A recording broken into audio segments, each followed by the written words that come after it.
Okay, so we're going to get right back into the Timeline Traveler, and this is the Dori story, and this is part 24.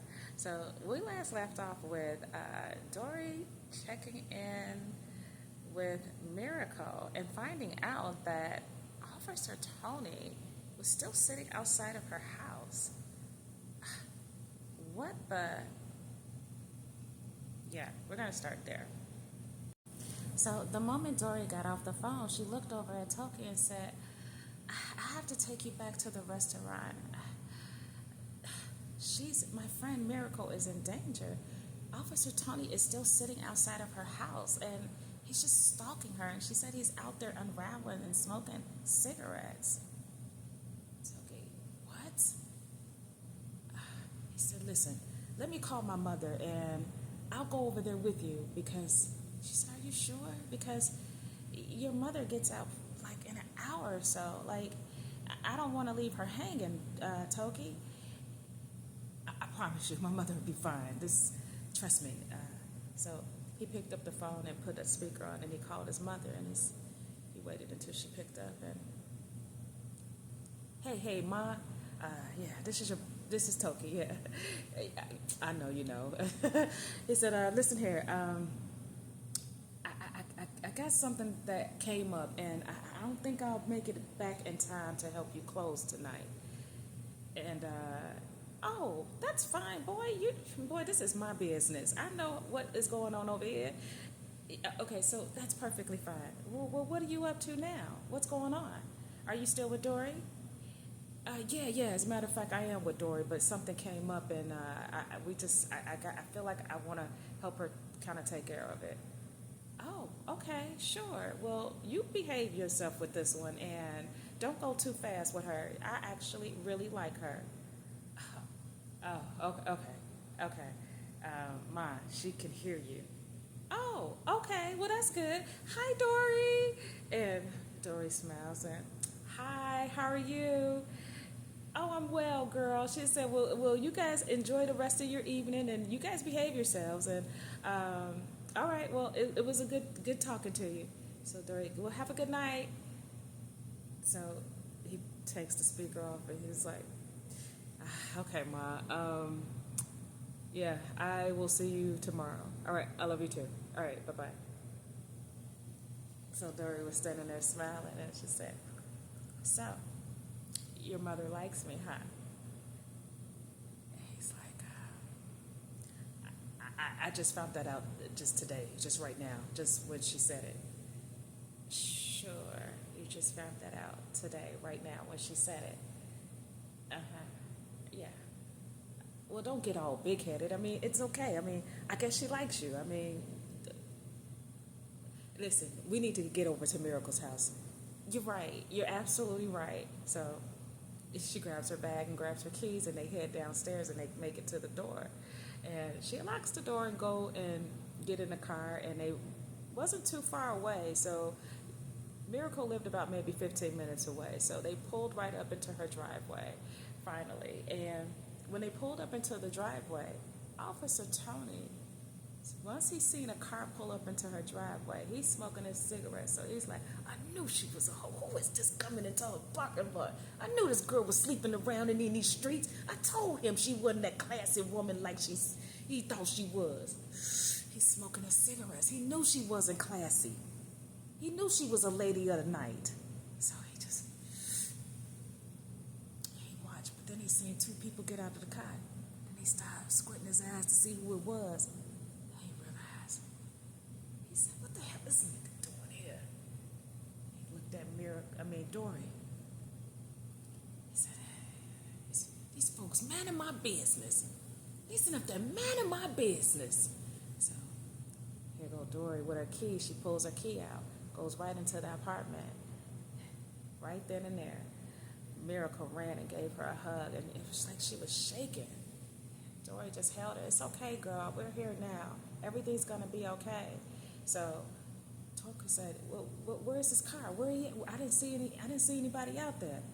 So she goes to the window and she pulls the shade down just a little bit, and she said, 1, 2, 3. He's about 5 cars back. Look, it's 5 cars back. And he looks out the window, and he looks, and he said, but you know, I don't see nobody in there. She said, trust me, he is in that car. And he said, okay, well, you ladies stay up in here, and I'll go take care of it. So Toki walks outside the door, and he goes outside, and he walks 5 cars back, and then he knocks on the car window. And he looks in, and he sees Officer Tony kneeling down.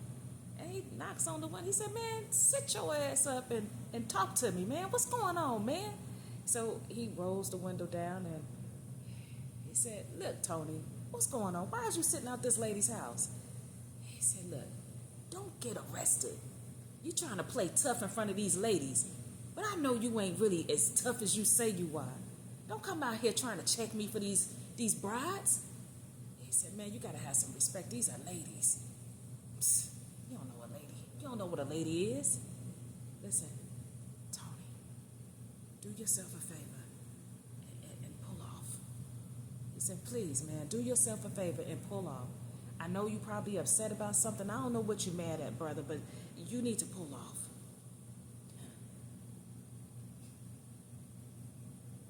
This time I will pull off. But if you ever get in my way again, I'm going to run you over. You understand me, boy? I promise you, I'm going to run you over. Who you think you threatening? Who you think you threatening, Tony? You know, you get on out of here. You get on out of here. Yeah, I'm going to get out your way so you won't run me over, okay? So Toki looked at him and moved off to the side. And Officer Tony turned his key and turned the car. He whipped himself out of that spot, that parking spot, and drove off fast. Tony shook his head. He said, this man is out of his mind. He said, I need to call my cousin and see what's really going on, because it's something about that energy. I just, you know. So he goes back in the house and he says, ladies, he said, I think I told you already to stay away from them. He said, I don't know what it is, but I just stay away from him, you know. He said, my cousin, it's that guy. And when the moment you mention that guy, I don't know, it's just something about his energy with my cousin. It's like influences, and I always get a bad vibe when that guy's around, that Officer Tony. I always get a bad vibe around him. And Miracle said, well, I sure wish you was around earlier to let me know that, because he was all rainbows earlier, and then he went from rainbows to an ominous sky. I mean, literally, an ominous sky. And so he said, yeah, I'm sorry you went through that, and he's so disrespectful, and I apologize, okay? So I'm glad I was here. I was with her, actually, when this was going on. Well, you don't have to worry about him coming back over tonight. At least, you know, I can sleep on the couch. You ladies, if you want, if you feel, you know, like you're afraid, I mean, she can drive me home. Whatever works, you know. I want you to feel safe. She looked over at Dori, and she said, well, look who got lucky. She said, you look like you got yourself a gentleman there. So Dori smiled, and she said, and his mother likes me. Pookie rolled his eyes. Apparently my mother likes her. And so they all started laughing. And she said, but I have a date with your cousin on Saturday. I didn't cancel that. He said, that's up to you. He said, I'm not going to tell you not to do it. He said, I just want you to know that that's up to you. You're a grown woman. We haven't established a full relationship. I mean, I like what I'm getting to know about you, and I feel like you like me too, but, you know, we can take it slow, you know, so you can figure things out for yourself. Miracle was looking at them both, and she said, I like this one. I like him. And she said, I guess my mother likes you too. And they all started laughing.